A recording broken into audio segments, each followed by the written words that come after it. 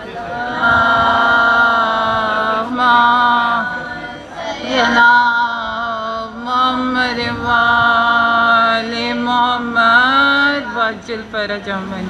فقال الله عز وجل يا ملائكتي ويا سكان السماوات إني ما خلقت سماء مبنية ولا أرضا مدية ولا قمرا منيرا ولا شمسا مزية ولا فلكا يدور ولا بحرا يجري ولا فلكا يسري إلا في محبة هؤلاء الخمسة الذين هم تحت الكساء. فقال الأمين جبرائيل يا رب ومن تحت الكساء؟ فقال عز وجل هم أهل بيت النبوة ومعدن الرسالة هم فاطمة وأبوها وبعلها وبنوها.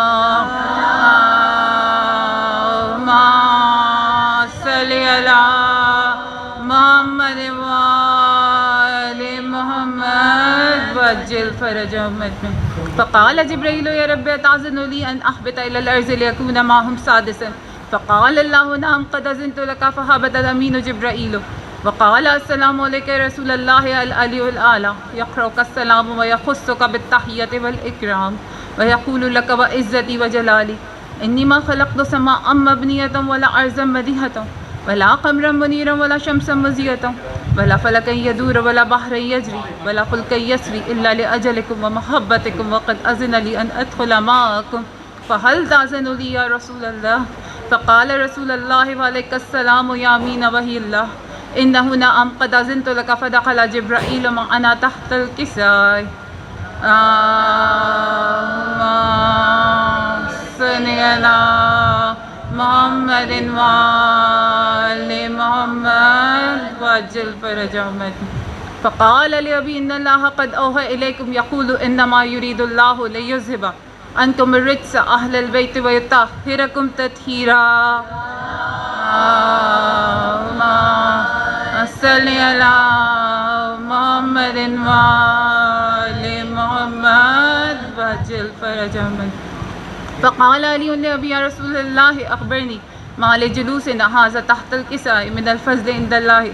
فقال النبي صلى الله عليه وآله والذي بعثني بالحق نبيا واصطفاني بالرسالة نجيا ما ذكر خبرنا هذا في محفل من محافل أهل الأرض وفيه جمع من شيعتنا ومحبينا إلا ونزلت عليهم الرحمة وحفت بهم الملائكة واستغفرت لهم إلى أن يتفرقوا. فقال علي عليه السلام إذا والله فزنا وفاز شيعتنا ورب الكعبة. اللهم صل على محمد وآل محمد وعجل فرجهم. فقال برسول الله صلى الله عليه وآله يا علي والذي بعثني بالحق نبيا واصطفاني بالرسالة نجيا ما ذكر خبرنا هذا في محفل من محافل أهل الأرض وفيه جمع من شيعتنا ومحبينا وفيهم مهموم إلا وفرج الله همه إلا وكشف الله همه لا يعني ولا طالب حاجة لا وقضى الله حاجته لا يعني. فقال علي عليه السلام إذا والله فزنا وسعدنا وكذلك شيعتنا فازوا وسعدوا في الدنيا والآخرة ورب الكعبة. اللهم صل على محمد وآل محمد. اللهم صل على محمد وآل محمد. اللهم آل محمد. اللهم صل على محمد وآل محمد عجل فرج. مدد کیجیے یا امام زمانہ امام زمانہ مدد کیجیے یا امام زمانہ امام زمانہ. اسیران الفت کی فریاد سن لو دو عالم کے حاکم کی فریاد سن لو. مسلسل ستم ڈھا رہا ہے زمانہ امام زمانہ مدد کیجیے یا امام زمانہ امام زمانہ.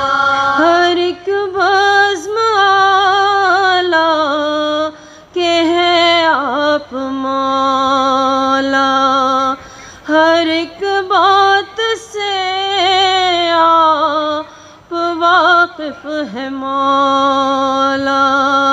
بھلا راز دل آپ کو کیا بتانا امام زمانہ مدد کیجئے یا امام زمانہ، امام زمانہ، بھلا کون دیتا ہے کس کو سہارا، تمہارا کرم مل گیا جو کنارہ، سفینے کی قسمت تو تھی ڈوب جانا، امام زمانہ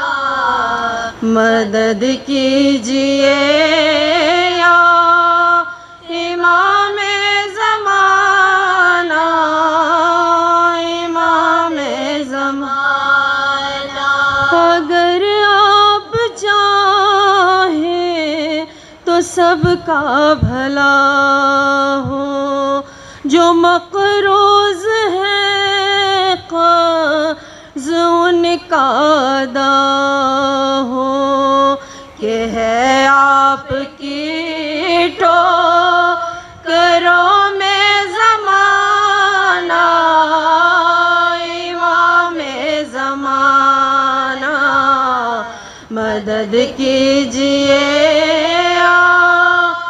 امام زمانہ، امام زمانہ، قسم جلتی خیموں کی دیتی ہوں تم کو، اجڑتی ہے دنیا خدا را بچا لو، ہے شعلوں کی زد پر ہر ایک آشیانہ، امام زمانہ مدد کیجئے یا امام زمانہ، امام زمانہ، ہر ایک گام رنجو بلا ہے مولا، تمہیں دختر شاہ کا واسطہ ہے، محبوں کو صدمات سے اب بچانا، امام زمانہ مدد کیجئے یا امام زمانہ، امام زمانہ، ہمیں کاش تربت میں جانے سے پہلے تمہیں دیکھ لیں، موت آنے سے پہلے، بھلا زندگی کا ہے کوئی ٹھکانہ، امام زمانہ مدد کیجئے یا امام زمانہ، امام زمانہ، اللہم صلی علی محمد محمد، مجرئی مشتاق ہے اس سے کلام،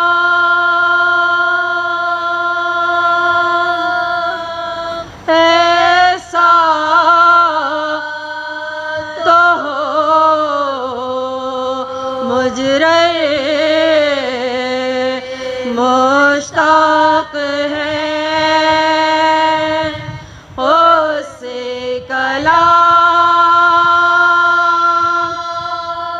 ایسا تو ہو، اور بزم میں شور و درود اٹھے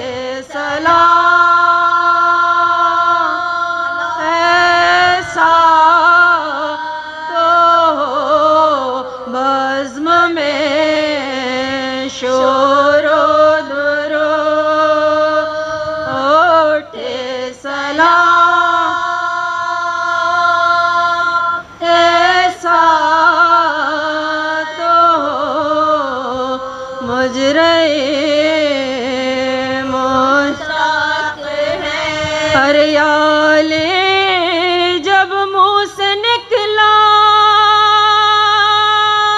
مشکلیں آسان ہوئی اس میں اعظم کا سر رکھتا ہونا ایسا تو ہو اس میں اعظم کا سر رکھتا ہونا ایسا تو ہو مجرے مشتاق ہے اللہم صلی علی محمد گھر کو اس طرح بلاؤں سے بچا رکھا ہے گھر کو اس طرح بلاؤں سے بچا رکھا ہے پرچم حضرت ابا لگا رکھا ہے گھر کو اس طرح بلاؤں سے بچا رکھا ہے گھر کو اس طرح بلاؤں سے بچا رکھا ہے جب سے عباس نے جینے کی دعا مانگی ہے جب سے عباس سے جینے کی دعا مانگی ہے موت نے خود مجھے مرنے سے بچا رکھا ہے گھر کو اس طرح بلاؤں سے بچا رکھا ہے گھر کو اس طرح بلاؤں سے بچا رکھا ارے رشک کرتے ہیں میرے گھر پہ بھی جنت کے مکین رشک کرتے ہیں میرے گھر پہ بھی جنت کے مکین میں نے بھی گھر میں عزاقہ نہ بنا رکھا ہے گھر کو اس طرح بلاؤں سے بچا رکھا ہے گھر کو اس طرح بلاؤں سے بچا رکھا میرے گھر آتا ہے سورج بھی بھکاری بن کر میرے گھر آتا ہے سورج بھی بھکاری بن کر گھر میں شبیر کے خیمے کا دیا رکھا ہے گھر کو اس طرح بلاؤں سے بچا رکھا ہے گھر کو اس طرح بلاؤں سے بچا رکھا ہے کیا جوانوں سے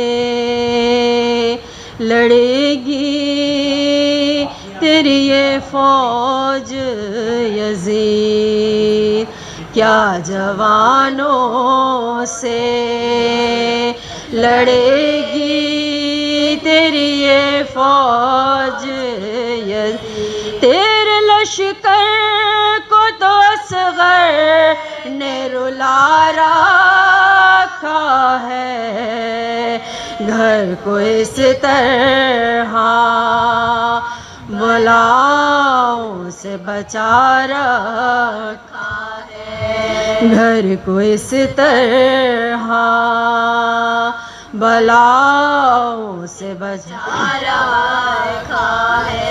اے منافق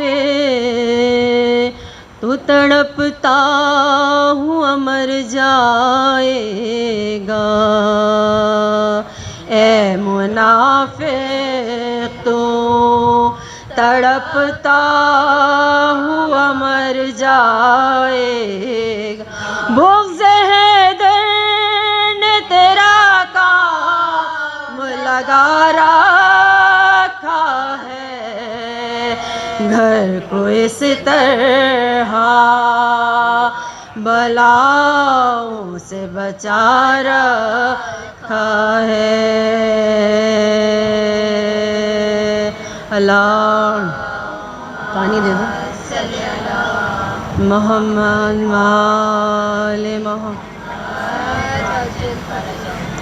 اللہم صلی علی محمد وآل محمد وعجل فرج۔ کیا اندھیرا ہے پھوپھی، کیا اندھیرا ہے پھوپھی، عید خانے میں سکینہ کا تنہا ہے پھوپھی، کیا اندھیرا ہے پھوپھی، کیا اندھیرا ہے پھوپھی، ایک شمع منگوا یہ کہ ہو اجالا ہے پھوپھی، کیا اندھیرا ہے پھوپھی،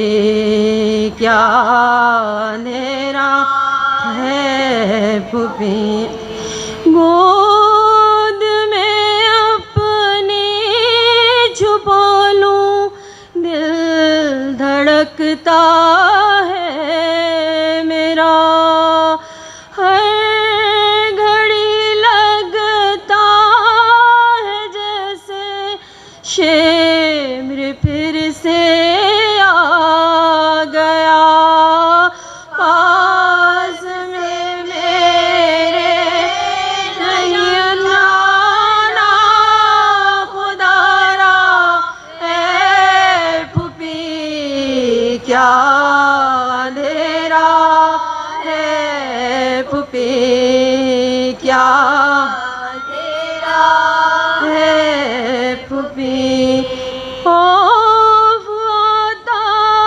ہے پھوپھی دن کے اجالے میں، یہاں وحشتیں ہی وحشتیں ہیں قید خانے میں، یہاں لا یکلف اللہ نفسا الا وسعها۔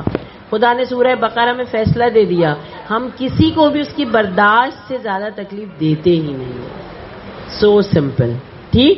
اور ہم آرگیو کرتے ہیں کہ ایسا کیوں کریں، ایسا کیوں کریں، خواتین کہتی ہم حجاب کیوں کریں، گرمی بہت لگتی ہے، اللہ کو نہیں معلوم تھا کراچی میں گرمی ہے، یا اللہ کہیں گیا ہوا تھا، اللہ ہی نے سارے موسم اور ہر چیزیں بنائی ہیں۔ اس وقت میں بلڈ پریشر اور شوگر پیشنٹس کی بات نہیں کری، لیکن جو عام ہمارے خواتین ہر مومنہ عورت پر واجب ہے کہ اپنے آپ کو حجاب اسلامی سے آراستہ کریں، ہر 9 سال کی بچی پہ واجب ہے نماز روزے کا آغاز کر دے۔ میرے اور آپ کے یہاں تو اسے بوجھ بھی بنا دیا جاتا ہے، بچوں کو تھوڑا وہ کر دیا، ارے ابھی تو بہت چھوٹی ہو۔ ایران میں آپ دیکھیں باقاعدہ جشن منایا جاتا ہے، جشن بلوغت، یعنی بچے کو یہ احساس دلایا جاتا ہے کہ تمہارے اوپر اللہ تعالیٰ نے اپنی بندگی کی ذمہ داری دی، یعنی تمہیں ایک ریوارڈ ملا ہے آج سے۔ جب بچے کو ہم نیگیٹو کے بجائے پازیٹو کی طرف لے کے جائیں گے تو بچہ ہر عمل کرنے کو تیار ہو جائے گا۔ آج ہم 14 سال کے بچے کے لیے دل میں دکھ کر رہے ہوتے ہیں، روزہ کیسے رکھے گا بچہ ہمارا، یونیورسٹی جا رہا ہے اور یا کسی بھی کام سے جا رہا ہے، اور پھر ہم بھول جاتے ہیں کہ خدا کہتا ہے کہ میں 1 نہیں 2 نہیں 70 ماؤں سے زیادہ چاہتا ہوں۔ اسی لیے بی بی فاطمہ زہرا سلام اللہ علیہا درود پڑھیے گا۔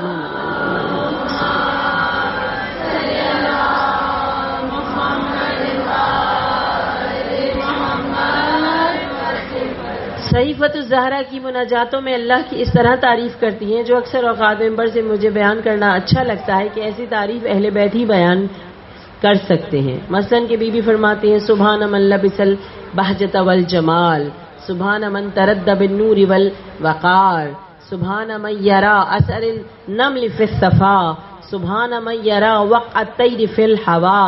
پاک و پاکیزہ ہے وہ ذات کے جس کا لباس حسن اور جمال ہے، پاک و پاکیزہ ہے وہ ذات کے جس کی رضا نور اور وقار ہے، پاک و پاکیزہ ہے وہ ذات جو چکنے پتھروں پہ چوٹیوں کے نقش قدم کو دیکھ لیا کرتا ہے، پاک و پاکیزہ ہے وہ ذات کے جو ہواؤں میں اڑتے ہوئے پرندوں کے اثرات کو دیکھ لیا کرتا ہے۔ بے شک میرا اور آپ کا خدا ہر اعتبار سے ہر لحاظ سے بلند ہے، اعلیٰ ہے، اور پھر چاہتا ہے کہ میرا یہ بندہ بندگی کی معراج پر آتے ہوئے میں جو چاہتا ہوں کہ اس کو بھی بلندی پر دیکھوں تو یہ بھی اتنا ہی بلند ہو جائے کہ یہ میرا بندہ ہو جائے۔ اسی لیے پروردگار عالم نے مجھے اور آپ کو ایسے ہی نہیں چھوڑا۔ جو کیوں کے سارے سوالات اٹھتے ہیں شرعی لحاظ سے، دینی لحاظ سے، دنیاوی لحاظ سے، پروردگار کہتا ہے یہ کیوں بولنے کی صلاحیت بھی میں نے تجھے دی ہے۔ جب میں نے تجھے کیوں بولنے کی صلاحیت دے دی ہے تو میں تیری اس کیوں کا جواب بھی دے دوں گا۔ جب پیاس دی ہے تو اس کی تشنگی کو بجھانے کا بندوبست بھی کروں گا۔ اور آپ سب جانتے ہیں اس تشنگی کو بجھانے کا نام میرا اور آپ کی شریعت میں 2 نام ہے، ایک کا نام قرآن ہے اور ایک کا نام اہل بیت ہے۔ یہ 2 وہ لوگ ہیں کہ یہ 2 چیزیں ہیں کہ جو انسان کے ہر کیوں کا جواب دینے کے لیے حاضر ہیں، جبکہ ان کے سوا ہر کوئی قاصر ہے۔ یہ 2 وہ ہیں کہ جن کے پاس ہر کیوں کا جواب ہے، ہر رہنمائی موجود ہے۔ اسی لیے پروردگار عالم نے سورۃ اللیل میں فرمایا نا ان علینا للہدی وان لنا للآخرۃ والأولی، بے شک ہدایت کی ذمہ داری ہماری ہے اور دنیا و آخرت کا اختیار بھی ہمارے پاس ہے۔ اور اس کے بعد فقط ذمہ داری نہیں لی، سورہ محمد میں فرمایا وَلَقَدْ جَاءَهُم مِّن رَّبِّهِمُ الْهُدَىٰ، ہم نے ہدایت کو بھیج دیا ہے۔ اور اس کے بعد جیسے کہ میں نے عرض کیا کہ ہدایت آ گئی، اب انا ہدیناہ السبیل اما شاکرا و اما کفورا، اب تمہاری مرضی راہ شکر کو کی جو ہے وہ ہدایت کو پالو یا راہ کفر پہ چلے جاؤ۔ بنیادی طور پر جب کیوں کا سوال ہوتا ہے قرآن جواب دیتا ہے اور اہل بیت جواب دیتے ہیں۔ خصوصیت کے ساتھ ذکر فضائل کے لیے آپ کی خدمت میں 1-2 روایتیں پیش کروں گی اور پھر پیغام مجلس کی طرف جاتے ہوئے ربط مصائب کروں گی کہ قرآن جو ہدایت دیتا ہے اس کو عملی طور پر بھی اہل بیت علیہم السلام کیوں کا جواب دیتے ہیں اور علمی طور پر بھی جواب دیتے ہیں۔ عملی طور پر ایک آپ کی خدمت میں پہلے آیت سورہ نور کی آیت نمبر 30 کے جس میں خدا فرماتا ہے قُل لِّلْمُؤْمِنِينَ يَغُضُّوا مِنْ أَبْصَارِهِمْ، کہ مومنین سے کہہ دیجئے اپنی آنکھوں کو نیچے رکھا کریں۔ کیوں؟ نامحرم کو نہیں دیکھیں اور حرام کو نہیں دیکھیں۔ بی کانشیس، اس وقت سوشل میڈیا کا جو دور ہے اس میں حرام سر عام ہے، یعنی آپ کو پڑا ہوا ملے گا، ضرورت نہیں حرام ڈھونڈنے کی، ضرورت اس بات کی ہے کہ اپنے آپ کو اور اپنی نسل کو اپنے بچوں کو اس حرام کو دیکھنے سے بچا لیں۔ لہٰذا آن لائن کلاسز کے بہانے پورا دن اپنے بچوں کو لیپ ٹاپ اور موبائل کے لیے آزاد مت کر دیجئے، کم از کم انہیں چیک آؤٹ کرتے رہیں کہ کلاس کے بعد وہ کیا دیکھ رہے ہیں۔ خدا کہہ رہا ہے کہ اپنی آنکھوں کو نیچا رکھو، نامحرم کو مت دیکھو، حرام کو مت دیکھو۔ کہتے ہیں ابن شہر اشوک کی جو ہے روایت، ایک مرتبہ حرم کعبہ میں امیر المومنین بھی طواف کر رہے تھے، خلیفہ دوم بھی طواف کر رہے تھے۔ اللہم صلی علی محمد وعلی محمد وعجل فرجہ۔ کہتے ہیں کہ مولا بھی طواف کر رہے تھے، خلیفہ دوم بھی طواف کر رہے تھے، خلیفہ دوم نے طواف کیا اور ایک مرتبہ ایک سائیڈ میں آ کے کھڑے ہو گئے. کہتے ہیں تھوڑی دیر کے بعد ایک اعرابی آیا اور اس نے آ کے مولا علی کی شکایت کی اور کہتا ہے کہ مجھے علی نے مارا ہے. بعض روایتوں میں ہے کہ اس کی آنکھوں سے خون جاری تھا، بعض روایتوں میں ہے کہ اس کی آنکھوں سے پانی جاری تھا. تو کہتے ہیں کہ ایسے عالم میں خلیفہ دوم نے کہا کہ اچھا علی نے مارا ہے. بہرحال خیر جب مولا کا طواف ختم ہوا مولا آئے تو کہا علی آپ تو جانتے ہیں یہ حرم خانہ کعبہ، یہاں تو حیوانات کو بھی امان، اور ہم سب جانتے ہیں کہ حرم کعبہ کا اصول ہے کہ وہاں پہ حیوان کو بھی نہیں مارنا چاہیے. تو اب میں اور آپ یہ محسوس کریں ہدایت جب عملی طور پر کی جائے تو علی ابن ابی طالب کی نگاہ میں کون سا ایسا گناہ ہے کہ جس کی سزا دینا حرم کعبہ میں بھی جائز ہو جاتی ہے. بس ایک مرتبہ میرے مولا نے اس عربی کو دیکھا، خلیفہ دوم کو دیکھا، اور اس آیت سے متصل کر کے جملہ پیش کریں جو آیت میں نے آپ کی خدمت پیش کی. مولا نے فرمایا اس کو یہ جو آنکھیں خدا نے دی ہیں نا یہ اس لیے دی ہیں کہ یہ کائنات ہستی کا جو ہے مطالعہ کرے، یعنی کہ اللہ کی معرفت کو حاصل کرے. آپ سب جانتے ہیں جب انسان غور و فکر کرتا ہے آنکھوں سے دیکھتا ہے کہ اللہ نے کس طرح ہر چیز کو پیدا کیا، اپنے آپ کو ہی دیکھ لے اللہ نے کس طرح پیدا کیا. ٹھیک تو کہتے ہیں کہ خدا کا قرب حاصل کرنے کے لیے یہ آنکھیں کائنات عالم کا مطالعہ کرنے کے لیے مولا کہہ رہے ہیں اسے خدا نے آنکھیں اس لیے دی ہیں، کیوں کا جواب ہے اس لیے آنکھیں دی ہیں کہ یہ کائنات ہستی کا مطالعہ کرے، مگر یہ ان آنکھوں کو استعمال کر رہا تھا لوگوں کی ناموس یعنی عورتوں کو دیکھنے میں، اس لیے میں نے اسے تھپڑ مارا. تو ایک مرتبہ خلیفہ دوم نے اب بجائے مولا علی سے مزید آرگیومنٹ کرنے کے ایک مرتبہ اس عربی کو مخاطب کیا، اور وہ جو مخاطب کر کے کہا اس کا جواب بھی ہو گیا، میرے اور آپ کے لیے ذکر فضائل بھی ہو گیا. کہنے لگا قد رأى عین اللہ وضربک ید اللہ، بے شک تمہیں خدا کی آنکھ نے دیکھا اور خدا کے ہاتھ نے مارا. درود پڑھے محمد وآل محمد.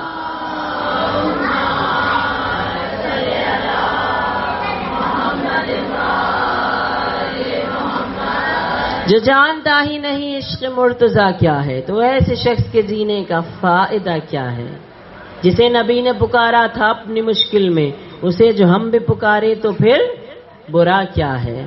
زبان میسا میں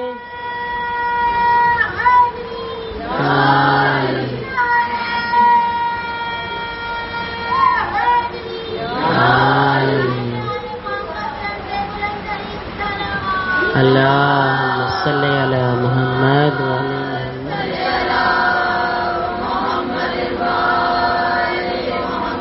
اور زبان میسے میں تمار ہی پتا دے گی شراب مدحت حیدر کا ذائقہ کیا ہے.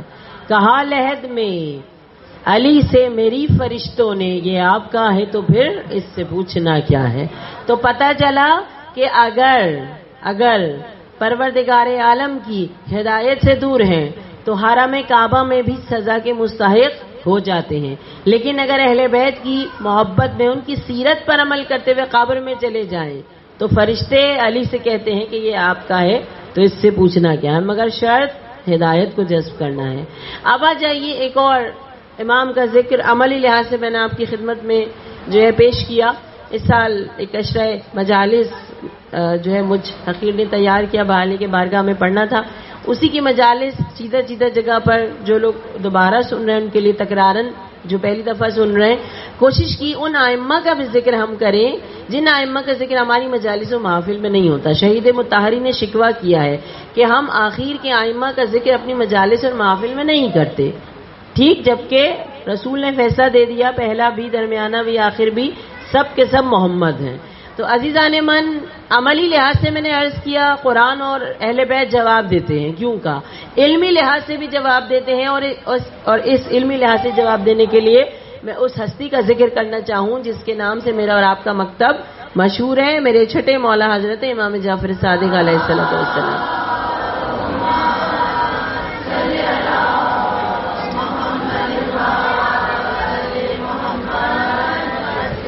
کہتے ہیں کہ امام جعفر صادق وہ ہستی ہیں، مناقب کی روایت ہے کہ مولا نے ایک ہاتھ سے منارت النبوی کو، ایک ہاتھ سے روضہ رسول کو اتنا بلند کر دیا کہ قریب تھا کہ وہ آسمان سے جا لگے، اور اس کے بعد مولا نے خود اپنے فضائل میں کہنا شروع کیا، میں جعفر ہوں، میں گہری نہر ہوں، میں روشن معجزات کا مالک ہوں، میں شبر و شبیر کا بیٹا ہوں۔ درود پڑھے نا امام جعفر صادق کی شان میں۔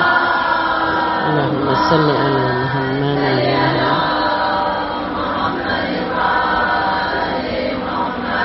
امیر ہلی تاریخ عرب میں لکھتے ہیں کہ فکر و نظر کا پہلا مدرسہ جو قائم کیا ہے وہ امام جعفر صادق نے کیا ہے۔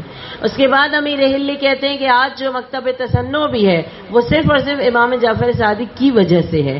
امام جعفر صادق کے مدرسے میں ایک نہیں دو نہیں 400 علوم کی نشریات تھیں اور 4000 شاگرد اس کی ترویج کے لیے موجود تھے، اور لطف تو یہ ہے کہ فقط تفسیر، قرآن، حدیث نہیں بلکہ کیمسٹری، بیولوجی، فزکس سمیت تمام تر علوم پہ گرپ تھی میرے مولا کے، سارے علوم کی نشریات تھی۔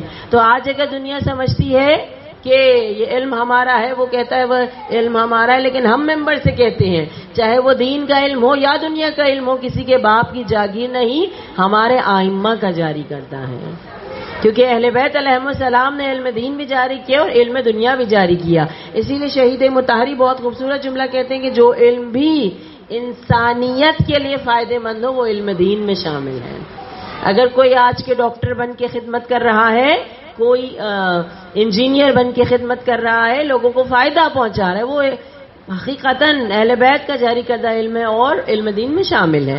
تو عزیزان من، میرے مولا امام جعفر صادق نے اس قدر علوم کی نشریات کی، اور یہی وہ زمانہ ہے کہ جب احادیث کو بھی جاری کیا گیا۔ آپ سب جانتے ہیں قالہ باقر قالہ صادق کی ایک طویل لسٹ ہے، 16000 سے زیادہ احادیث جو ہے وہ فروع کافی اور اصول کافی میں ان ائمہ سے ملتی ہے۔ جو لوگ ہسٹری جانتے ہیں، جو لوگ نہیں جانتے ان کے لیے عرض کروں، رسول اللہ کی رحلت کے بعد حدیث کا دروازہ بند کر دیا گیا تھا، اور کیا نعرہ لگا تھا؟ قرآن کافی ہے، جبکہ خدا کہہ رہے ہیں قرآن اور اہل بیت یہ دونوں جب تک نہیں ہوں گے تمہارے لیے ہدایت کا پہنچنا ممکن نہیں ہے۔ کہتے تھے کہ لوگ گمراہ ہو جائیں گے، تو اس لیے جب ہسٹری میں آپ پڑھیں تو پتہ چلتا ہے کہ رسول اللہ کے بعد احادیث کو بالکل بند کر دیا گیا۔ جبھی تو انہوں نے کہا نا کہ مکتب تصنع بھی اگر آج ہے موجود تو امام جعفر صادق کی وجہ سے۔ تو کہتے ہیں کہ جب امام جعفر صادق نے احادیث کو بیان کرنا شروع کیا تو ایسے میں ایک شخص آیا، مجمع تھا، اور آ کے کہتا ہے کہ آپ اتنی عجیب و غریب حدیثیں کہاں سے لے کر آتے ہیں؟ ظاہر سے جب نیا نیا سنے گا تو اس کو عجیب و غریب ہی لگے گا، جو کتنے عرصے سے محروم ہو اہل بیت کی احادیث سے۔ پوچھتا ہے سوال کہ جو آپ احادیث کو بیان کرتے ہیں، عجیب و غریب احادیث کہاں سے لے کر آتے ہیں؟ اب امام کا جواب سنیے گا۔ امام نے مسکراتے ہوئے فرمایا، حدیثی حدیث ابی، حدیث ابی حدیث جدی، حدیث جدی حدیث الحسین، حدیث الحسین حدیث الحسن، حدیث الحسن حدیث علی، حدیث علی عن رسول اللہ، عن جبرائیل، عن اللہ، عن القلم، عن اللہ۔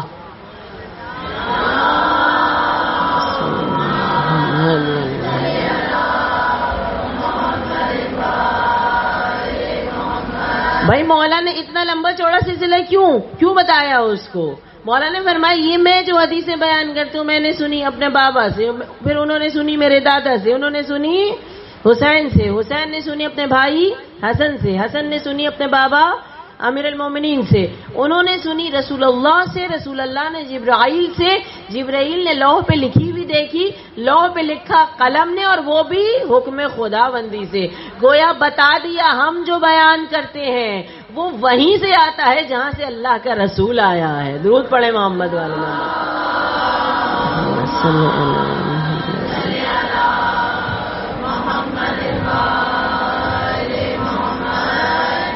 علمی لحاظ سے اس کیوں کا جواب دینے والا بھی یہی گھرانہ ہے، عملی لحاظ سے بھی کیوں کا جواب دینے والا یہی گھرانہ ہے۔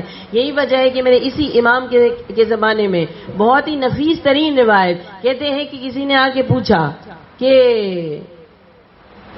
خلیفہ کے دربار میں کہ اتنے سارے یہ جو علماء بیٹھے ہوئے ہیں تیرے دربار میں، مجھے یہ تو بتا ذرا، ایک سوال کا جواب چاہیے۔ کہا کیا؟ کہا یہ جو آسمان جو کہ پیاز کے چھلکے کی طرح تہ در تہ ہے، جب رسول اللہ معراج کی رات آسمانوں کو کراس کرتے ہوئے عرش پہ گئے تو آسمان پھٹا کیسے، پھر جڑا کیسے؟ ہے نا سوال، ایتھنٹک ہے ویسے تو کہتے ہیں سارے علماء نے سر جوڑ لیا، آپس میں بہت گفتگو کی لیکن کچھ سمجھ نہیں آیا. پتا چلا جب جواب سمجھ میں نہیں آیا عقیدہ ہی بدل دیا. کہنے لگے کہ رسول اللہ کو جسمانی معراج نہیں ہوئی تھی، روحانی ہوئی تھی. قصہ ہی ختم، چھٹی ہو گئی. اچھا جی، وہ مطمئن نہیں ہوا. اس نے کہا انہیں جواب نہیں آیا تو انہیں نے جو ہے وہ بہانہ بنا لیا. تو کہتے ہیں دربار میں ایک ایسا بھی تھا جس نے کہا کہ اس کو کیوں نہیں بلا کہ سوال کا جواب لیتے، جو خاندان آل محمد کا فرد ہے اور اس کا بیٹا ہے جو کہ آسمان پر گیا. تو کہا کون؟ کہا امام جعفر صادق. کہتے ہیں امام جعفر صادق کو بلایا گیا.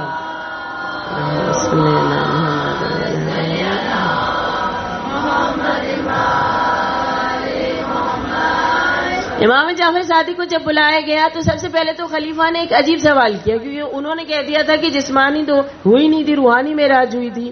ٹھیک، تو سب سے پہلے خلیفہ نے کہا پہلے تو آپ یہ بتائیے کہ آپ کی یہ عقیدے میں شامل ہے کہ آپ کے جد کو جو معراج ہوئی تھی وہ جسم اور روح دونوں کے ساتھ ہوئی تھی.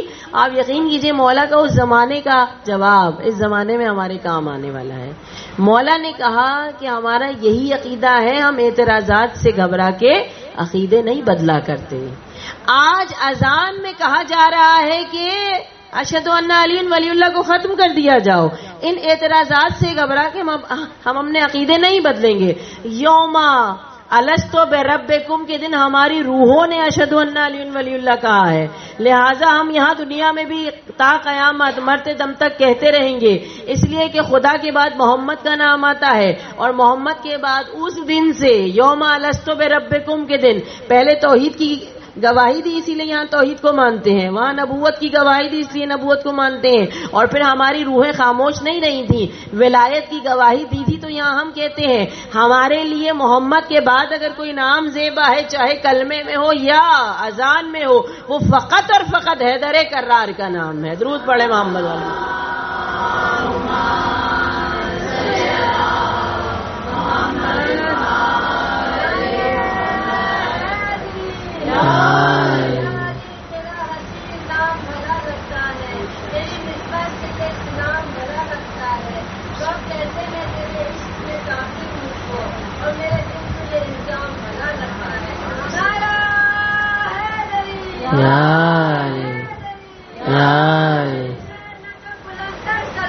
اللہم صلی علی محمد وعلی محمد وجل فرجهم.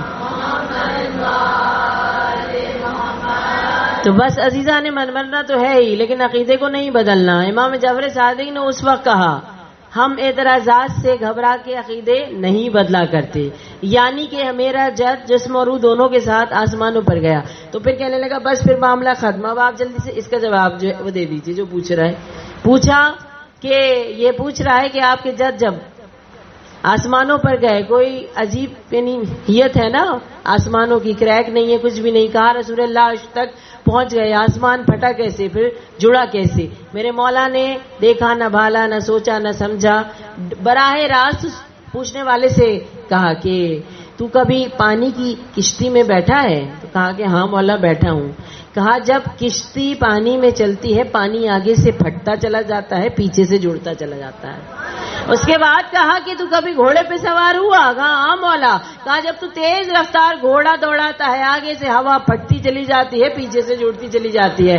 اب پتہ چلا پھٹا کیسے، جڑا کیسے؟ جب رسول اللہ آسمان کی بلندیوں پہ جانا شروع ہوئے، آگے سے آسمان پھٹتا چلا جاتا تھا، پیچھے سے جڑتا چلا جاتا تھا. رسول اللہ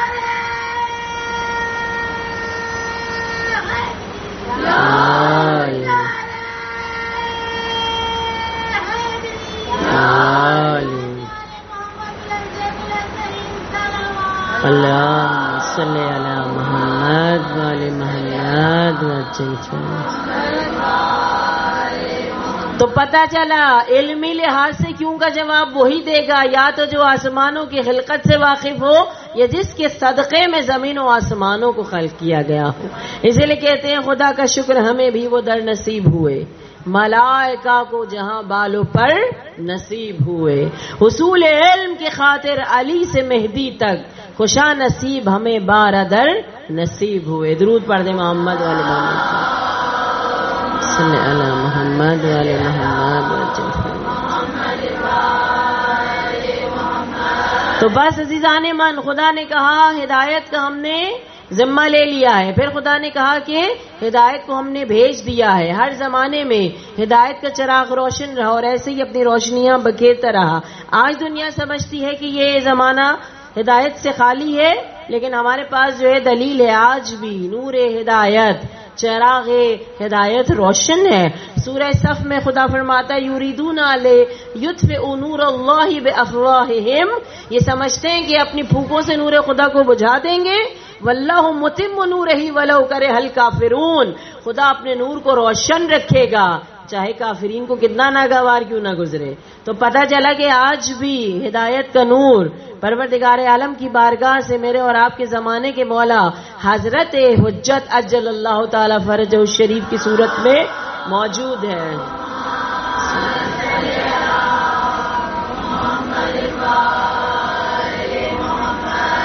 اور اسی لیے جب سورہ زمر کے ہم اس آیت پہ توجہ کرتے ہیں اشرقت الارض بنور ربہا، خدا کے نور سے زمین روشن ہو جائے گی. یہ فعل مضارع ہے، عربک گرامر کے لحاظ سے فیوچر ٹینس کی بات ہو رہی ہے. تو کہتے ہیں اس آیت کے ذیل میں شیخ مفید نے میرے چھٹے مولا ہی سے روایت کو بیان کیا کہ مولا نے فرمایا کہ جب میرا قائم ظہور کرے گا، چاروں طرف عدالت الہی کا پرچار کرے گا، الہی قانون کو نافذ کرے گا، ہر سو صرف توحید ہی توحید ہوگا. اس لیے خدا نے کہا یہ دن وہ دن ہوگا کہ جب پوری زمین نور خدا سے روشن ہو جائے گی. اسی لیے کہتے ہیں نا پنجتن کا واسطہ تجھ کو میرے پروردگار، بھیج دے اس کو کہ جس کا ہے سبھی کو انتظار، جس کے آتے ہی پکارے گا جہاں بے اختیار. لا فتح الا علی، لا سیف الا ذوالفقار. درود پڑھے محمد علی.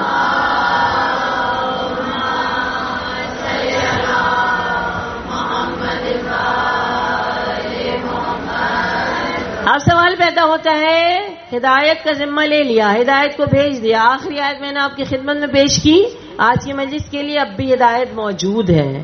اسی لیے رسول اللہ نے اس زمانے میں فرمایا من گند مولا کا اعلان کرنے کے بعد اگر تم علی کو امیر بناؤ گے، بڑا لمبا سلسلہ ہے، گولڈن چین آف نریشن امام رضا کی اس حدیث کے لیے کہا جاتا ہے. یہ بھی کچھ اسی قسم کی حدیث ہے. رسول اللہ کہتے ہیں اگر تم علی کو امیر بناؤ گے، میں نہیں دیکھتا کہ بناؤ گے، لیکن اگر بناؤ گے تو ہادی اور مہدی پاؤ گے.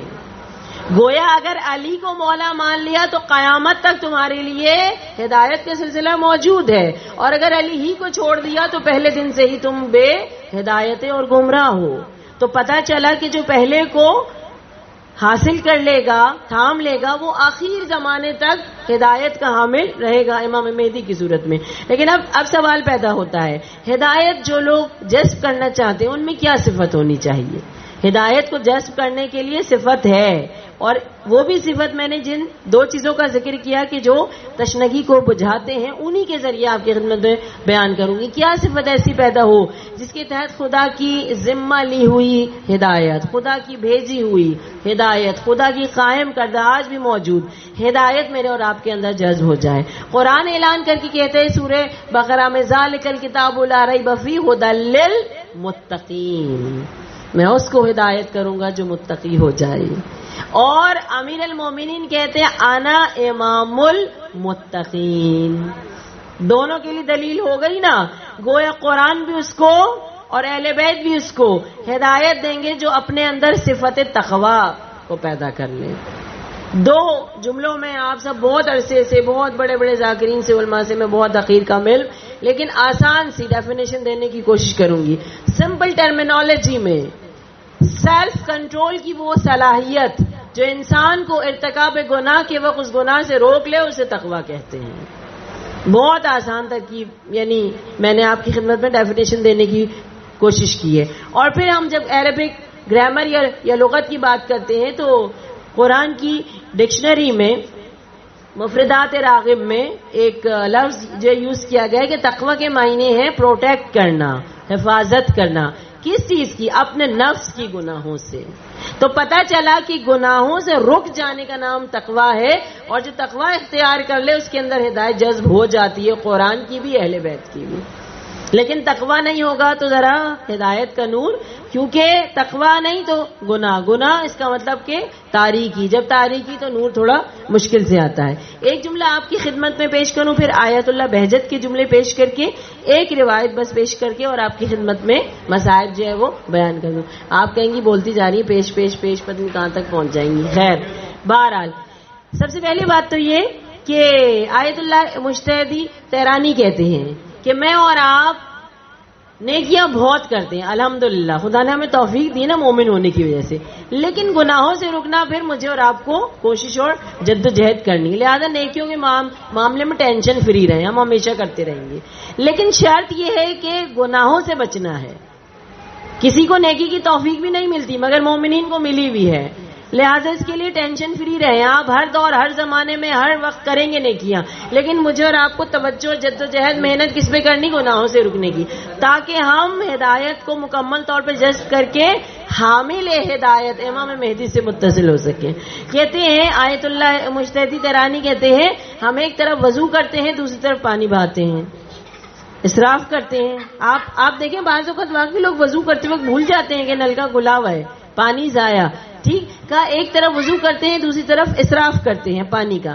پھر کہا کہ ہم ایک طرف نماز پڑھتے ہیں دوسری طرف ہم غیبت کرتے ہیں، ایک طرف ہم روزہ رکھتے ہیں دوسری طرف ہم بد اخلاقی کرتے ہیں، ایک طرف ہم محمد و آل محمد پہ درود بھیجتے ہیں لیکن دوسری طرف ہم لوگوں سے قطع رحمی کیے ہوئے ہیں، ایک طرف ہم حج کر کے آتے ہیں دوسری طرف ہم صدقہ نکالنے میں تھوڑی گڑبڑ کرتے ہیں. تو کہا کہ ادھر نیکیاں ادھر گناہ ایسے چلنے والا نہیں ہے. کہا کہ ہم ایسا ہے کہ ہم سوراخ والی تھیلی میں اپنی نیکیاں ڈال رہے ہیں، سب ڈرین اپ ہو جائے گا جیسے آپ کی کچن کی جالی سے سب نکل جاتا ہے. تو کیا مطلب ہوا کہ میں اور آپ جب تک گناہوں سے اپنے آپ کو روکیں گے نہیں، وہ نیکیوں کی جو ہمارا ایک بیگ ہے وہ کمپلیٹلی خدا کی بارگاہ میں پہنچنے سے قاصر ہو جائے گا. کیونکہ حتمی طور پر معصومین فرماتے ہیں بہت سے گناہ ایسے ہیں جو نیکیوں کو زائل کر دیا کرتے ہیں.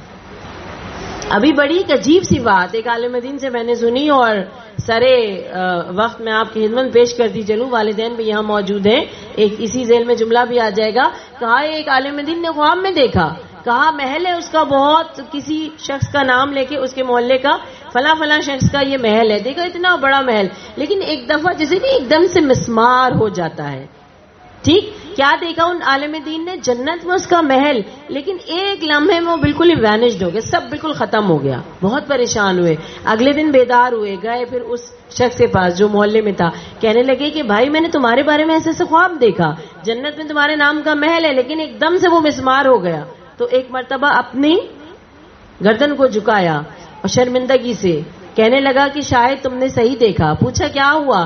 کہا جس وقت تم نے یہ خواب دیکھا میں اپنے والدین کی بہت خدمت کرتا ہوں لیکن کل میں نے کسی بات پر اپنی ماں پر شاؤٹ کیا، جیسے ہی شاؤٹ کیا اتنا بڑا جو بنا ہوا تھا نا سب ختم ہو گیا.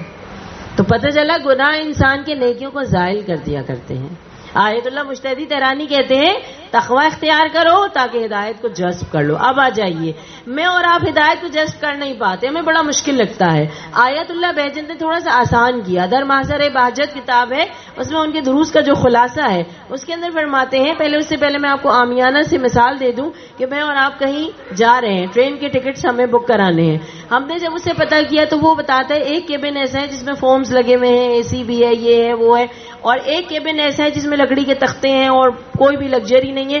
تو ہم کہاں جائیں گے؟ چوز دا بیسٹ پہ چلے جاتے ہیں. ہم کہتے ہیں جو اچھا ہے وہ چاہیے ہمیں. آیت اللہ بہجت ہدایت کے معاملے میں اللہ کی جو ہے وہ اطاعت کے معاملے میں بڑے خوبصورت جملے کہتے ہیں جو آپ کی خدمت میں عرض کرتے ہیں اور بس آخری روایت میں پیش کروں. کہتے ہیں چوز دا بیسٹ کی منزل پر آئیے، دونوں کا موازنہ کیجئے، رحمان کا بندہ بننا ہے یا کہ شیطان کا بندہ بننا ہے. کہا کہ سب سے پہلے دیکھیں کہ آیا اس کی غلامی بہتر ہے جو سارے جہانوں کا بادشاہ ہے یا اس کی غلامی بہتر ہے جو کہ خود فقیر ہے. Choose the best. بچیاں بیٹھی اس لیے میں خاص طور پہ کہہ رہی ہوں چوز دا بیسٹ. اب آپ کی مرضی، آپ منتخب کریں. کیا کیا اچھا ہے. جیسے ہم ٹرین کی ٹکٹ کے لیے اچھی والی بوگی یا کیبن کو سلیکٹ کر رہے ہیں. اچھا پھر کہتے ہیں آیت اللہ بہجت کہ آپ دیکھیں موازنہ کریں, اس کی غلامی زیادہ بہتر ہے جس کے لیے صحیفہ کاملہ میں امام سجاد فرمائے یا من لا تفنى خزائن رحمتہ, پروردگار اے وہ خدا جس کی رحمت کے خزانے کبھی ختم نہیں ہوتے, اس کی غلامی زیادہ بہتر ہے یا اس کی غلامی بہتر ہے جو خود فقیر ہے دنیا و آخرت کا.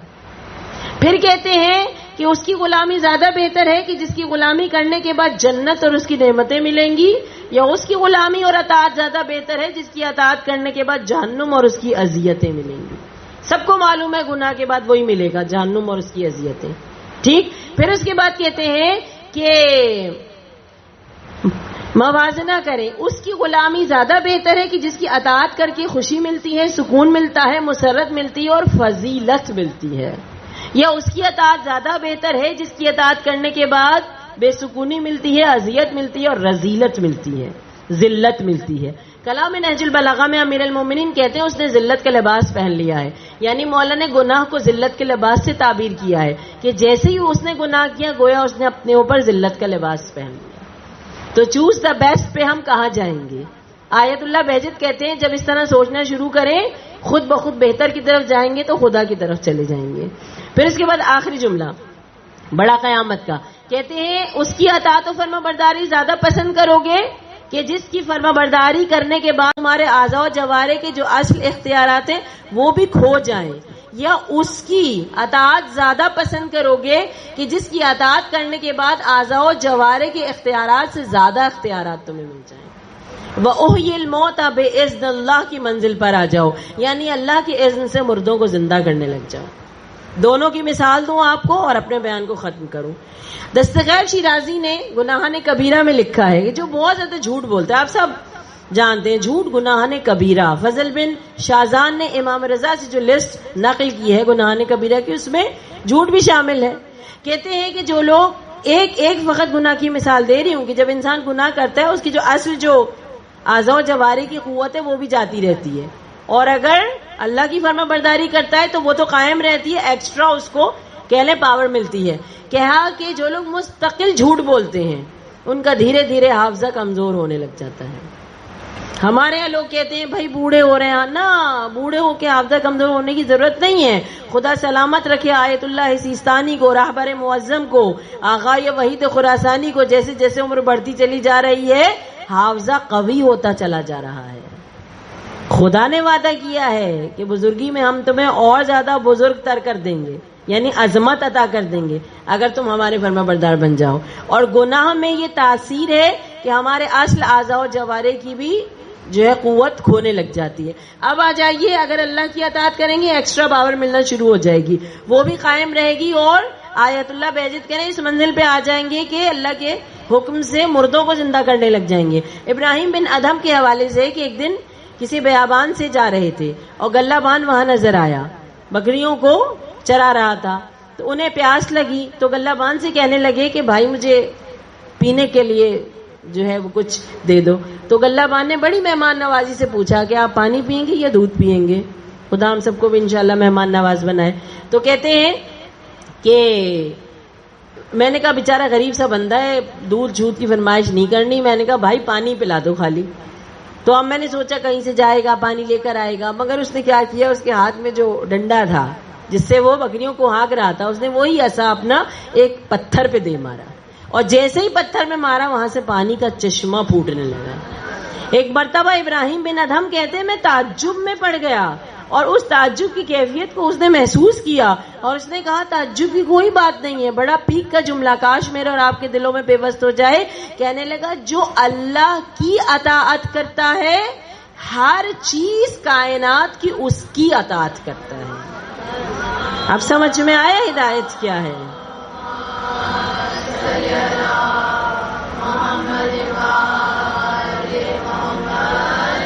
تو پتہ چلا کہ اگر فقط خدا کی اطاعت کر لیں تو ہر چیز ہماری اطاعت. اسی لیے پروردگار عالم نے حدیث قدسی میں کھلی آفر دی مجھے اور آپ کو, نفیس ترین حدیث قدسی, خدا کی شفقت اور محبت سے پور پور ڈوبی ہوئی حدیث قدسی. میں اور آپ ثنا, سفیناز, کھاٹی, پتہ نہیں کون کون سی آفرز پر بہت توجہ دیتے ہیں, لیکن اس اگر حدیث قدسی کی آفر پہ توجہ دے دیں تو دنیا بھی خیر ہے اور آخرت بھی خیر. خدا فرماتا ہے اے میرے بندے, کتنی محبت شفقت سے, اے میرے بندے یہ پوری دنیا میں نے بنائی صرف تیرے لیے. آپ اندازہ کریں خدا کتنا ہم سے محبت کرتا ہے. پھر آگے آفر سنیں, کہا پوری دنیا میں نے بنائی تیرے لیے مگر تجھے بنایا اپنے لیے. پھر خدا آفر کر رہا ہے عبدی اتعنی حتی اجعلک مثلی, میری ایسی اطاعت کر لے کہ میں تجھے اپنے جیسا بنا دوں. مثلی عربک میں ذات میں نہیں, صفات کے لیے یوز ہوتا ہے جیسا, ایک یعنی ایک جیسا. خدا کی ذات اپنے بس ایک ہے, اس کے جیسا کوئی بھی نہیں ہے, مگر خدا کہہ رہے ہیں میری اگر حقیقی اطاعت کر لو, ہدایت کو جذب کر لو تو میں صفات میں تمہیں اپنے جیسا بنا لوں گا. ایسے ہی تو نہیں نا کسی نے چاند کے 2 ٹکڑے کر دیے, ایسے ہی تو نہیں نا کسی نے سورج کو واپس پلٹا لیا, ایسے ہی تو نہیں نا کسی نے تارے کو در پہ بلا لیا, ایسے ہی تو نہیں نا کسی نے ہاتھوں پہ سنگریزوں کو بولنے پہ مجبور کر دیا. پتا چلا اتنی اطاعت تھی, اتنی ہدایت جذب تھی, خدا کی بارگاہ میں اتنا ڈوب گئے کہ خدا نے پوری کائنات ان کے ہاتھوں میں مسخر کر دی. درود پڑھیں محمد والے.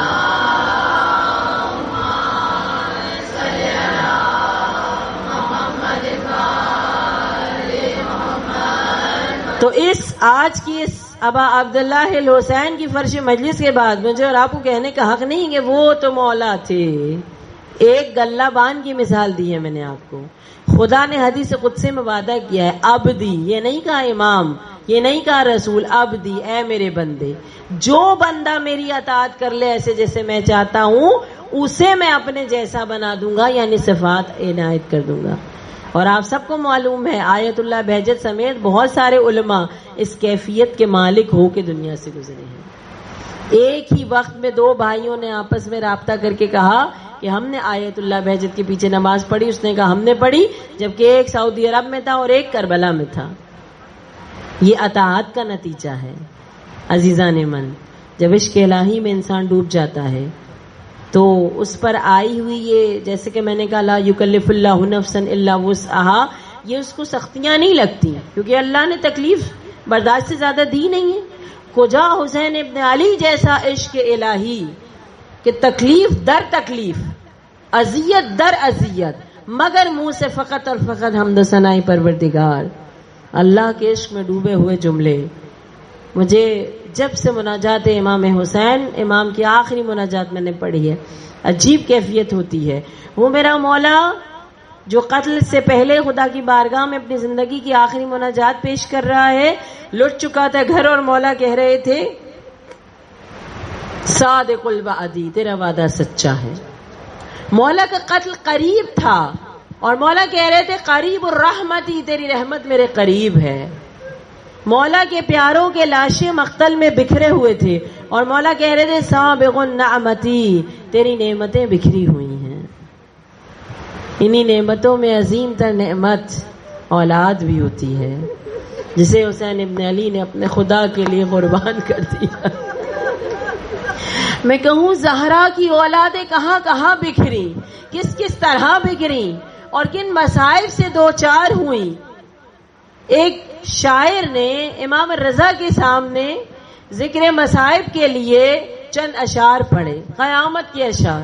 کہتے ہیں اس پر امام رضا بے ہوش ہو گئے. شاعر کہتا ہے اے بخی میں سونے والی, شکستہ پہلو کو سنبھال کے آ اور اپنی ٹوٹی ہوئی پسلیوں کے ساتھ مقتل میں بکھرے ہوئے لاشوں پہ ماتم کرنے کے لیے آ جاؤ. اس قدر شدت کا جملہ امام رضا کے دل پہ لگا. کہتے ہیں امام رضا بے ہوش ہو گئے. جب مولا دوبارہ ہوش میں آئے نا تو ایک مرتبہ شاعر سے کہا دوبارہ یہ پڑھو. پھر اس نے پڑھا ہے بقیع میں سونے والی، اے شکستہ پہلو والی، اپنے شکستہ پہلو کو سنبھال کرا، ٹوٹی ہوئی پسلیوں کے ساتھ مقتل میں بکھرے ہوئے لاشوں پہ ماتم کرنے آ جا۔ کہتے ہیں کہ جب مولا کو پھر غش آ گیا، لوگوں نے منع کیا اب یہ شعر نہیں پڑھنا، لیکن جب مولا بیدار ہوئے نے کہا پھر سے مجھے یہ شعر سنا دو۔ ہم فقط کربلا کا مقتل سمجھتے ہیں، زہرا کبھی کربلا کے مقتل میں رونے کے لیے آئی اپنی ٹوٹی ہوئی پسلیوں کے ساتھ، اور کبھی کوفہ اور شام کے مقتل میں آئی۔ بیویوں کوفہ اور شام کا بھی مقتل تھا، ہاں مقتل تھا۔ کہتے ہیں کہ کوفے کے ایک بازار میں ایک شخص آیا، بس 2-4 جملے عرض کر رہی ہوں ذکر مصائب میں، جی بھر کے ماتم کر کے رو لینا، نہ جانے آئندہ برس یہ فرشی عزا ملے کہ نہ ملے، خدا سب کو سلامت رکھے۔ کہتے ہیں وہ شخص آیا بازار میں اور ایک مرتبہ دکاندار سے کہا اس بازار میں گوشت اور خون کی بو کیسی آ رہی ہے؟ بہت قیامت کے جملے ہیں، دل پہ ہاتھ رکھ کے سن کے ماتم کرنا۔ کہا کہ گوشت اور خون کی بو کیسی ہے؟ کہا مجھے لگتا ہے تو شاید یہاں نیا آیا ہے۔ کہا کہ ہاں۔ کہا تجھے نہیں معلوم ایک بے کسوں کا قافلہ ہے، یہ یہاں سے گزرا ہے، اتنے تیز گھوڑے اتنے تیز ناقے دوڑائے گئے، بچے ناقوں سے گر گئے۔ سن رہی ہو نا بی ہو آپ، کون سا مقتل کربلا کی بات جہاں زہرا ماتم کرنے آئی ہے؟ کہا کہ بچے ناقوں سے گرے۔ جب بچے ناقوں سے گرے، ماؤں کے ہاتھوں میں رسیاں تھیں، مائیں بچوں کو سنبھال نہیں سکی۔ ایک مرتبہ بچے گر گئے، پیچھے سے گھوڑے آئے، ارے گھوڑوں کی ٹاپوں نے بچوں کے جسموں کو کچل دیا، ان کا خون بہا ہوا ہے بازار میں، ان کا گوشت کچلا ہوا ہے۔ اس لیے بازار میں خون اور گوشت کی بو ہے۔ اللہ اکبر۔ ارے انہی ناقے سے گرنے والے بچوں میں ایک بچی سکینہ ہے جس کا آج شب شہادت ہے۔ میں اس بی بی کی ایک روایت بھی بیان کروں تو اتنی مصیبت ہے، اس بی بی کی شہادت بیان ہو یا اس بی بی کی مصیبت بیان ہو، ہر طرف ماتم ہی ماتم ہے، ہر طرف اذیت ہی اذیت ہے۔ ارے آج سکینہ کی قید خانے میں آخری رات ہے، کل سکینہ کا وجود نہیں ہوگا، بلکہ سکینہ قبر میں چھپ ہی ہوگی اور ماں حسرت سے قبر کو دیکھ رہی ہوگی۔ ارے کل تک جو بار بار پوچھتی تھی ایک عالم دین نے بڑا عجیب جملہ کہا، سید سجاد منصب امامت پر تھے، ہر سوال کا جواب تھا مولا کے پاس، مگر ایک سوال کا جواب مولا دے نہیں پاتے تھے۔ جب سکینہ پوچھتی تھی بھائیا یہ پرندے سرے شام اپنے گھر جاتے ہیں، اے بھیا ہم کب اپنے گھر جائیں گے؟ امام علم امامت سے جانتے ہیں سب گھر جائیں گے مگر سکینہ، یہی زندان، یہی تنہائی۔ ارے وہی بچی راہ کوفہ و شام میں بار بار ناقے سے گرتی تھی، نہ جانے بھوک کی شدت تھی، پیاس کی شدت تھی یا اپنے بابا اور چچا سے جدائی کا غم تھا۔ جیسے ہی بی بی گری، نیزہ حسین کا زمین میں گڑا، پشت سید سجاد پر کوڑا لگا۔ ایک مرتبہ زینب نے کہا میرے ہاتھ کھول دو، میں اپنی بچی کو ڈھونڈ کر لے کر آؤں۔ اب جو زینب چلی ایک مقام پر آئی، کیا دیکھا؟ ایک نقاب پوش بی بی ہے، اس کی آغوش میں سکینہ عاشور کے بعد پہلی مرتبہ چین کی نیند سو رہی ہے۔ تڑپ کے قریب آئی، کہا بی بی بہت شکریہ، بہت احسان۔ ارے میں قیامت کے دن اپنی ماں فاطمہ زہرا سے آپ کے لیے سفارش کروں گی۔ آواز آئی ہے زینب، ارے میں تمہاری ماں فاطمہ زہرا۔ اب پتہ چلا بیویوں، ارے زہرا کربلا سے کوفہ، کوفہ سے شام تک ہر مقتل میں رونے کے لیے ساتھ تھی۔ میں کہوں بی بی کا دل چاہا ہوگا، ماں سے لپٹ کے کہے اماں میرا اکبر مارا گیا، اماں میرا عباس چلا گیا، اماں میرے بھائی کے حلق پہ خنجر پھر گیا، مگر زمانے نے مہلت نہیں دی، سکینہ کو آغوش میں لے کے قافلے میں آئی، اور جب ایک مرتبہ پھر سکینہ ناقے سے گری، پھر میرے مولا کا سر ارے نوکے نیزے زمین پہ گڑا، پھر سے سجاد کی پشت پر کوڑے برسنے لگے۔ ایک مرتبہ بی بی نے حضرت سے کہا میرے ہاتھ کھول دو کہ بچی کو ڈھونڈ کر لاؤں، بس آخری جملے، مائیں بیٹھی ہے ماتم کر لینا۔ کہتے ہیں کہ ملعون نے کہا اب ہاتھ نہیں کھولوں گا، میں خود سکینہ کو ڈھونڈ کر لاؤں گا۔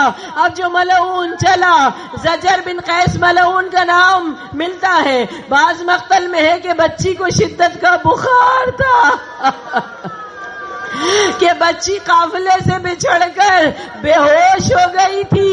ملعون نیزہ لے کے چلا، تھوڑی دور پہنچا، کالے رنگ کا کپڑا زمین پر پڑا ہوا نظر آیا، ایک مرتبہ نیزہ چبو دیا، بچی تڑپ کے اٹھ کے بیٹھ گئی۔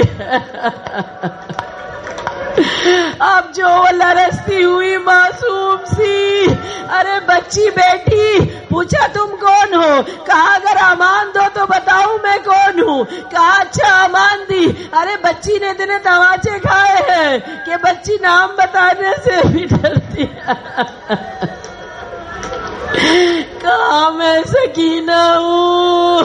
ملعون نے کیا مان دی، تماچے تو نہیں مارے لیکن اس سے بڑا ظلم کیا۔ آج میرا باپ کو ماتم کر کے پرسہ دے لو، آج سکینہ کی آخری رات ہے، میری اس بی بی کی زخمی بچی کی آخری رات ہے۔ 4 سال کے جسم پر اتنے زخم، یا تو سکینہ جانے، یا میرا باپ جانے، یا خدا جانے، یا حسین جانے۔ کہتے ہیں ملعون نے ایک رسی نکالی، رسی کا ایک سرا سکینہ کی ننھی ننھی کلائی اور ٹخنوں کے ساتھ باندھ دیا، دوسرا سرا اپنے گھوڑے کی سموں سے باندھا، خود گھوڑے پر بیٹھ گیا۔ اب میرے پاس الفاظ نہیں ہے سکینہ کیسے قافلے تک پہنچی، بس اتنا ضرور ہے جیسے ہی نوکے نیزہ پہ سر حسین دیکھا، بابا تیری سکینہ کے جسم سے لہو روا ہے، یا زہرا ہائے سکینہ،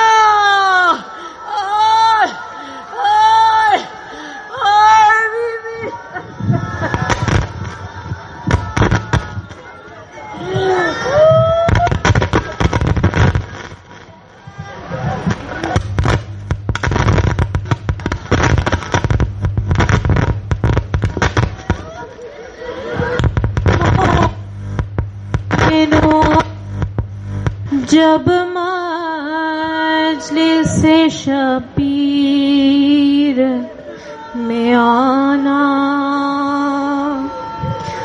بچوں کا تو بھی واسطہ یہ بھول نہ جانا۔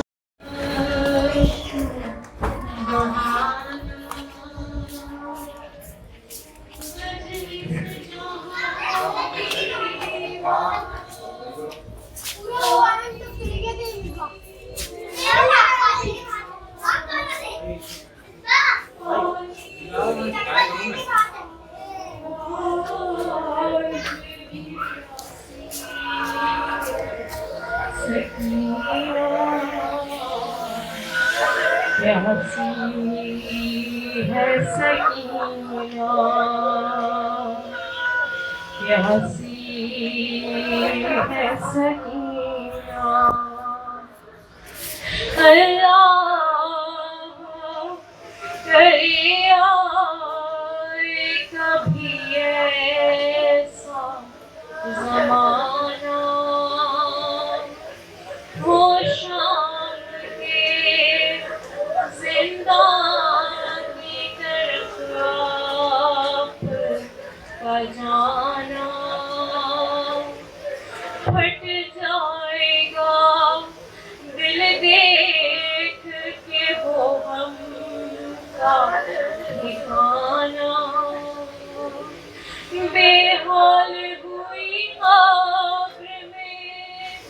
سوتی ہے سکینہ پانی نہ ملا بھی پیاسی ہے سکینہ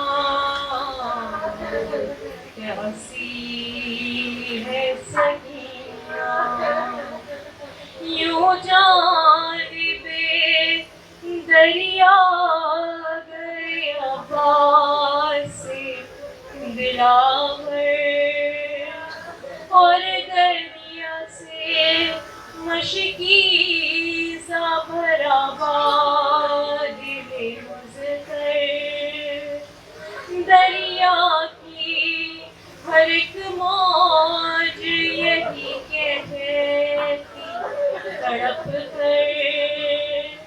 ہے تیسرا دن ہائے تڑپتی ہے سکینہ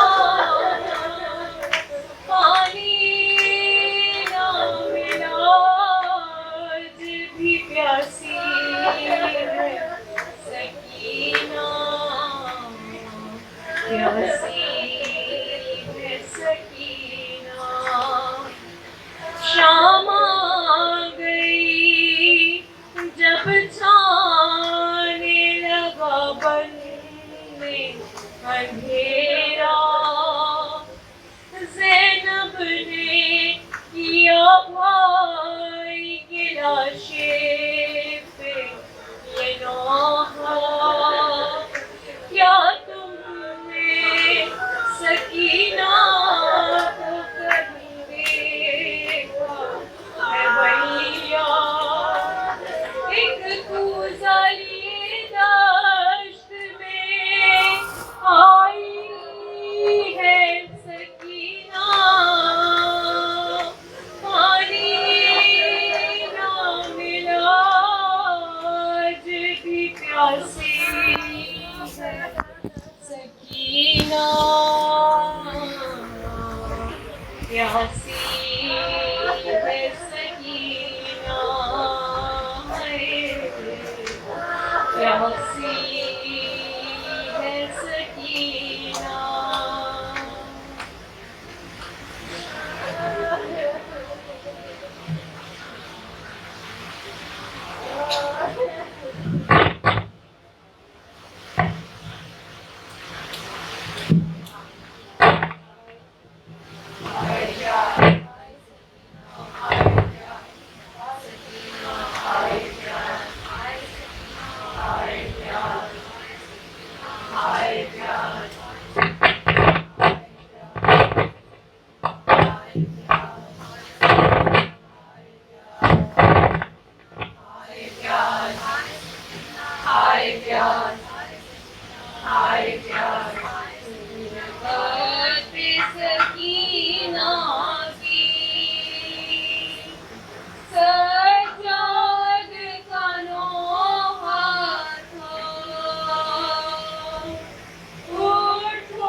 کوئی نہ ستائے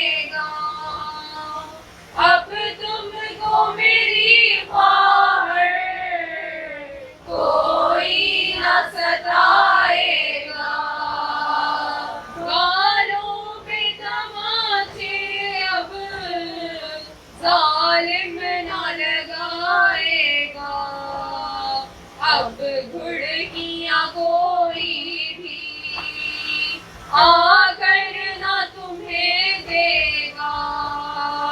اٹھو ہے میری بہنا، اٹھو ہے میری بہنا، غربت پہ سکینہ کی سجاد کا نوحہ تھا.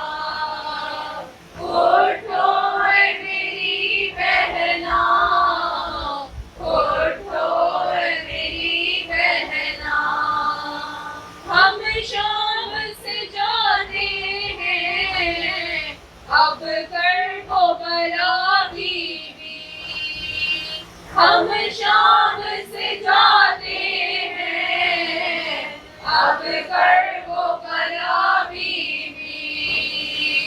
ہم راہ برادر کے گر تم نہیں جاؤ گی کیا جا کے بتائے گا ہم سے تیرا بھیا. اٹھو ہے میری بہنا، اٹھو ہے میری بہنا، غربت سے سکینہ کی سجاد کا نوحہ تھا. اٹھو ہے میری بہنا، اٹھو ہے میری بہنا. کیا ساتھ برادر کا اب تم نہ نبھاؤ گی، کیا ساتھ برادر کا اب تم نہ نبھاؤ گی. کیا بھائی کی ہمت کو اب تم نہ بڑھاؤ گی، کیوں چھوڑ رہی ہو تم سجاد کو اب تنہا. اٹھو ہے میری بہنا، اٹھو ہے میری بہنا، غربت پہ سکینہ کی سجاد کا نوحہ تھا. اٹھو ہے میری بہنا، اٹھو ہے میری بہنا.